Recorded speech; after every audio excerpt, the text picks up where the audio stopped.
Баршаңызға сәлем. Бүгінгі видеомызда адам денесіндегі ғажайыптар туралы айтатын боламын.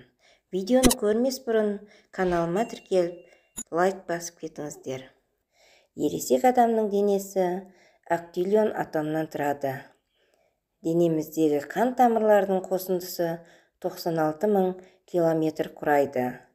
Бұл ұзындық жерді 3 рет айналуға жетеді. Адамның миы минутына 1000 сөз оқи алады.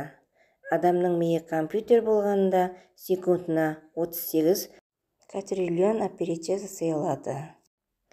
Күніміздегі ең озық компьютер мұның 1%-ында орындай алмайды. Қол немесе аяқтың тырнағы түбінен бастап толығымен өсу үшін жарты жыл уақыт өтеді.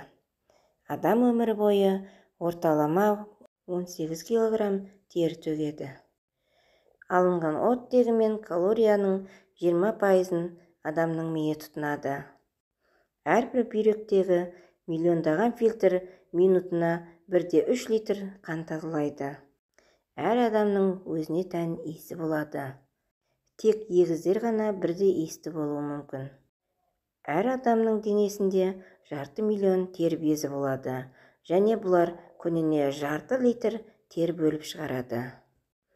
Адамның бойы таңертеңгісін оянғанда түнде жатар кездегімен салыстырғанда шамамен 1 см ұзын болады. Мұның себебі омыртқа арасындағы түнде босаңдап түрегеп жүргенде жиырылуында.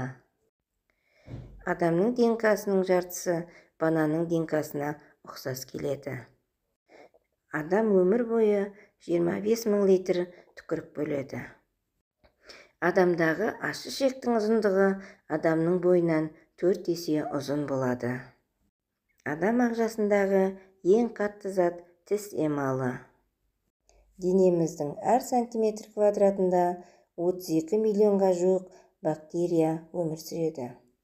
Адам мұрнымен 50.000 түрлі иісті ажырата алады. Адам қуанарлық немесе қызығарлық затты көргенде көз қарашығы үлкейеді. Ал қорқынышты немесе мезі болатын заттарды көргенде керісінше көз қарашығы кішірейіп кетеді. Жақсы бақылаған адам мұны оңай бақылай алады. Адам өтірік сөйлегенде қарашығы ешқашан өтірік айта алмайды. Сондықтан да көптеген ата-аналар баласының өтірік айтып тұрмағанын білу үшін көзіме қарай сөйлеші деп біле қояды.